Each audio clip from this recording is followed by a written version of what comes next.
It's funny. We playing in a town other than where I'm from, you get opportunities to do a lot of things like this, and with a lot of folks that you're not that familiar with, and so it's especially nice when you get an opportunity to come somewhere local and folks that have been watching you for a decade. So that's something. It's a little more. I don't want to use the word intimate, but a little more family-oriented, So a lot more familiar faces. So it's something I enjoy, and when I have an opportunity to do it, I'm generally pretty excited about it. So good times.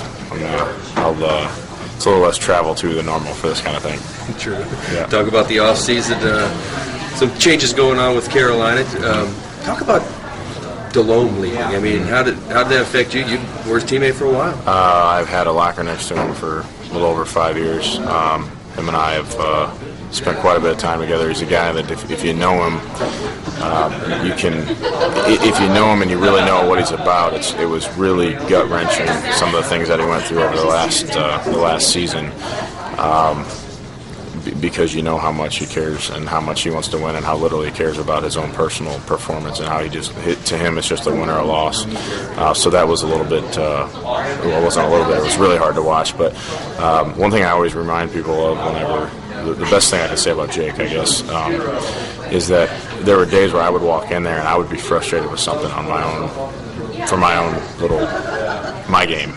And I walk in there and I see the way he handles all of the stuff that was getting dumped on him for the last year and a half, and I was always so impressed with how he could manage it and how professional he was, and just he was just an ideal teammate. His only goal was to win.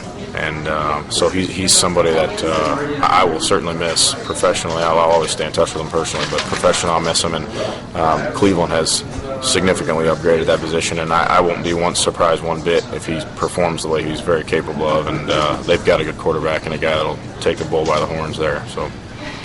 How about other things in the offseason? I know your camp is a huge part of that, and you just opened up some spots for that. Yeah, we've had a lot of demand outside of the population for camp this year. It's May 14th, 15th, 16th. The 14th we're doing the coaches clinic. The 15th and 16th we have the youth program, and we've had a lot of folks contact us outside of our quote-unquote target market, and so what we decided we had the resources to expand it and add some spots, so we added a fixed number of positions for the some of the county school kids and stuff like that to bring them in, because really we have I think a program that's applicable to all kids, all families, and especially all the coaches, and so we want to get our message out to as many folks as we can, so we're excited about that. But that is probably my favorite part of an NFL offseason for me, is that I can spend the first couple months, as I work myself back into my training, I have an opportunity to use some of that extra time that I have to spend on my philanthropic interests, and so I'm excited about it. We've got a great group of people doing it, and our sponsors, and a lot of individuals in Fort Wayne are incredibly generous when you put the right kind of thing out there.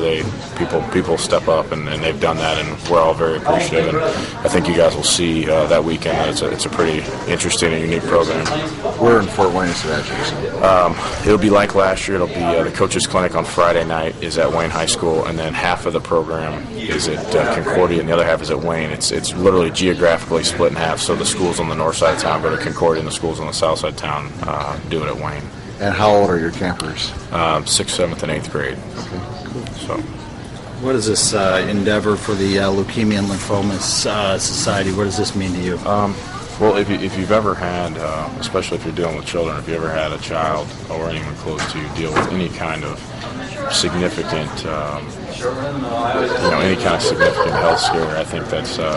I think that kind of thing touches just about everybody. I don't know that anyone that's not more than a degree away from someone that's dealt with it if they haven't themselves, and I think it's incredibly important. I mean, we have in my own family, my sister who's here with us tonight has actually gone through a pretty traumatic thing herself, and what that does to a family it's significant, and there's a lot of folks that are dealing with it and a lot of people that need help, so it's something that I have no problem getting on board and helping out with, and there's a lot of folks up here putting a lot of effort into this, a lot more than we are. I mean, what we're doing is a small part of it compared to what these folks up here are doing and the sacrifice they make for it, so I'm happy to be here.